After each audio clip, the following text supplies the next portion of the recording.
In this video, I'm turning my attention to a project I started years ago but left on the workbench. The time has come to focus my attention on 11 from Stranger Things.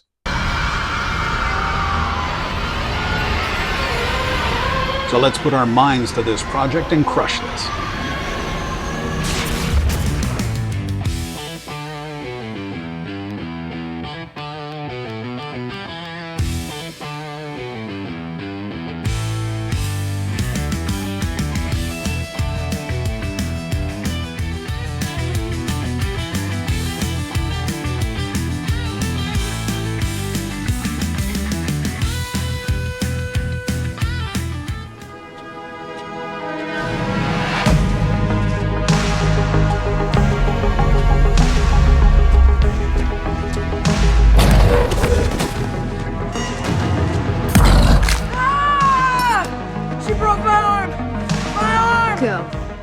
When I got this kit years ago, of course it looked nothing like this. It started out as bare resin, and I quickly primed it and applied the first layer of skin color, but that's where it stopped. I had initially painted the bust in a very pale skin color. That became my starting point to depict a child whose skin would not be blemished, would have no signs of aging. The approach I'm taking with this bust is to use a series of glazes to apply color subtly. As usual, I'm going to begin with a relatively simple formula for mixing up various tones of light-skinned flesh. As I've explained in other videos, I use a pale skin, a magenta, an orange, these are both transparent, a flesh wash, a transparent blood color, so that this mixes very well, and a white in case I need to lighten any of the colors. In recent years, I've gotten away from using chalk pastels, but I brought them back for this project because of the skin tone of the character in question. It's a young child with very subtle differences in skin shading on her face. So I'm bringing back my chalk pastels. I have a blue-gray, a terracotta, a very light brown, and a more orange brown. And the reason why I've stayed away from pastels in recent years is because I feel they give a deader color. I find that paint gives a brighter, more lively color. But this time around, I think it's entirely appropriate to use the pastels on this character, especially under the eyes, where I've noticed some brown and some light gray shading. So I'll be using the chalk pastels a little later on. So the first thing we do is mix up a basic skin color. And that's usually a drop or two of the skin, a drop or two of the magenta, usually one drop of the orange, some flesh wash, the blood color. You'll see how dark it gets. A little bit more of the flesh, and a dab of white. And right there, you see how I have a gradient of colors that I can use on this character. That's why I encourage everyone as much as possible to use a wet palette if they're painting figures. It really is an advantage to you in terms of quick access to other colors and quick mixing of colors to continue your project. Now, because this is a child, the subtle shading that we see on most people around the nose down to the cheek and around the mouth, that's going to be less pronounced because we're talking about a very young individual. So I'm using a very watery, brownish glaze to add a little bit of definition, but nothing that looks out of place.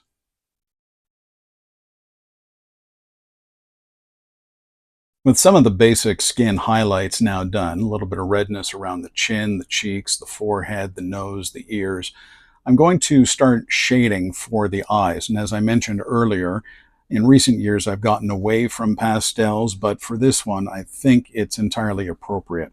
So taking a look at my reference photos of the young actress, I noticed that there's darkness around the eyes that's slightly brown. So whenever you're done with a paintbrush, don't just throw it away. You can always use it for dry brushing. You can always use it for applying pastels.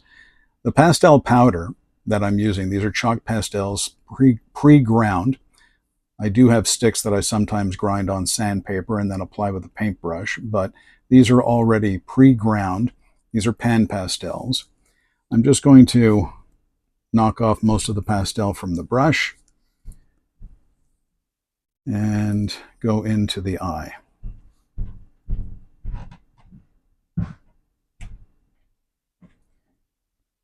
And you don't want to apply a lot of pastel. You just want subtle color changes.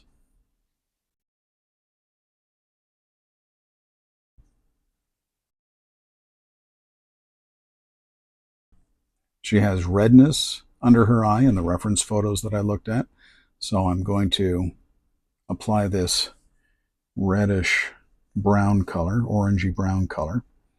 I'm just going to swipe it here. And because I'm going to be doing the eyes later, I don't mind if the pastel gets into the eye, but where I do want it is on the lower lid.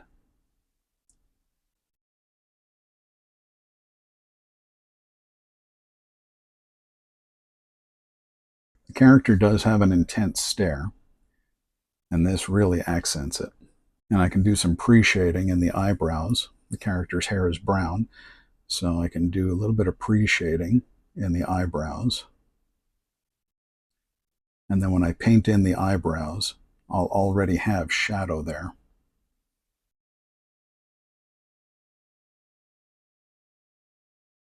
Once the hair is blocked in, you'll see a remarkable difference in the way the character looks. Okay, so that's a good start. I'll put in the eyes and the hair and take another look at the portrait and see what needs to be punched up. With the portrait now masked off using silly putty, I'm going to spray the hair and I'll have a better idea how the portrait will look and whether I need to add more color to the portrait.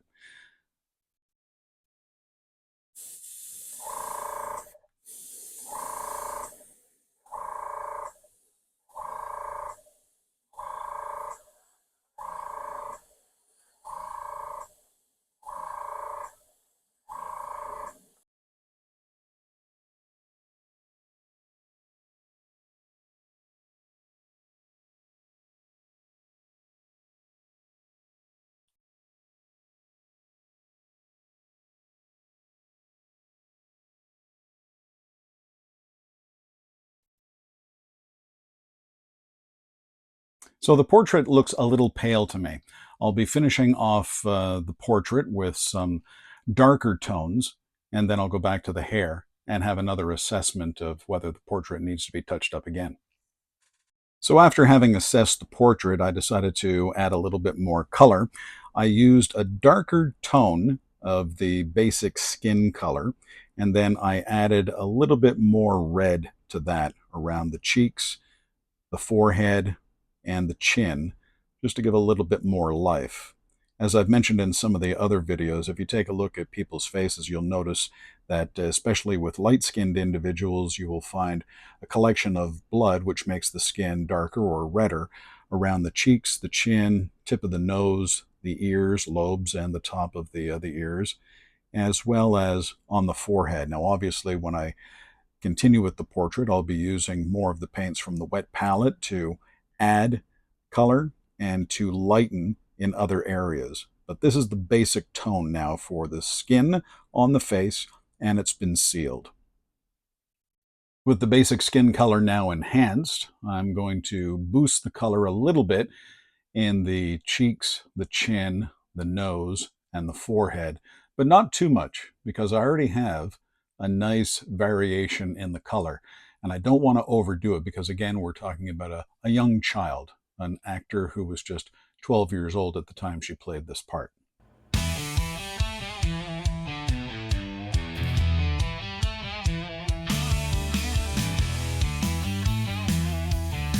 So here we have the finished portrait. This is the way the skin is going to look as we apply the rest of the features.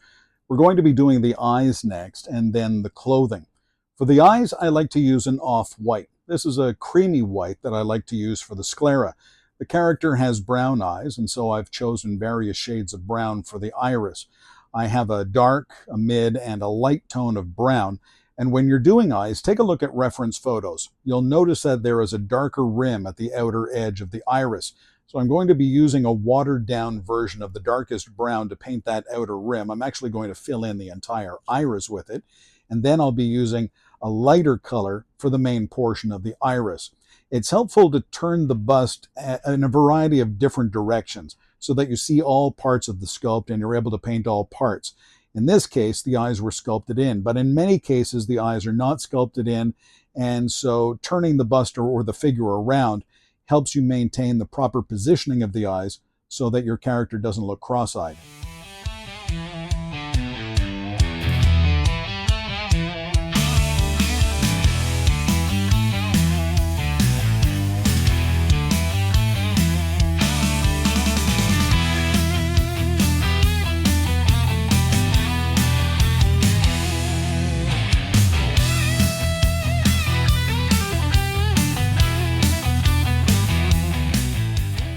With the portrait now safely under a coat of silly putty, it's time to turn my attention to the clothing. The first thing I do is apply the lightest color, in this case white, so that I have the collar of the dress painted in. I then seal the white paint and cover it with silly putty to paint the pink of the dress.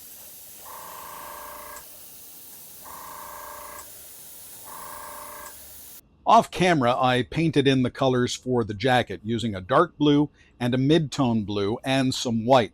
I mixed the dark blue and the mid-tone blue together to get the exact shade that I wanted, and then I dry brushed the light blue with some white over the top to create highlights. Next is the base. The base for the bust represents the upside down, which is primarily blue in color, either shot with through a blue filter or it's lit in blue. There are a couple of frozen waffles that need to be painted, so I'm going to start with those. I'm going to paint them the color that waffle should be, but not in any great detail, because as I say, most of this is going to be given a mist of various blues. And the blues for the upside down are going to vary from a light blue to a mid-tone to a darker blue to the darkest possible blue, and that'll be used for the tendrils that are coming down from what I believe to be a tree stump that the character bust sits on. So we'll begin with the frozen waffles. So with the waffles now blocked in, I'm going to begin misting with the lightest tone of blue.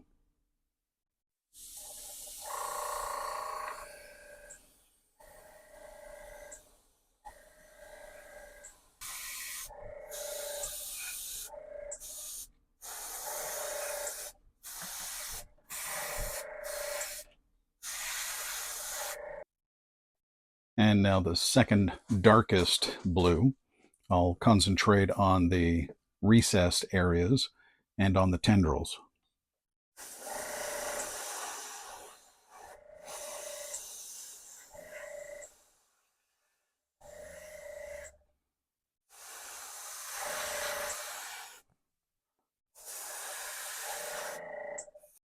Now it's time to use the darkest blue, which I'm going to limit to the deepest of the recesses and the tops of the tendrils.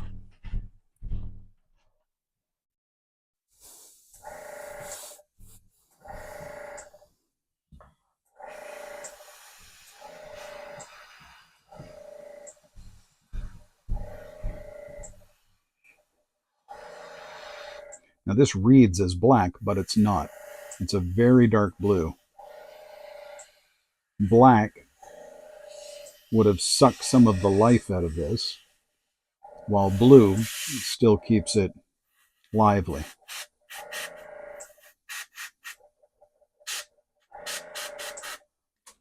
With the base now completed, it's time for the final two elements of the bust to be applied, glossing the eyes, and then adding a little bit of a bloody nose as the character uses her psychic abilities.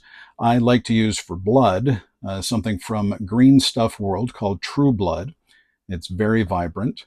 And for eyes, I like to gloss with Tamiya X22 Clear. I've used this for years. It always gives a good effect, and it never yellows over time. So I'm just going to apply this to the eyes. Now the eyes have had time to dry, The paint has dried. They've been sealed.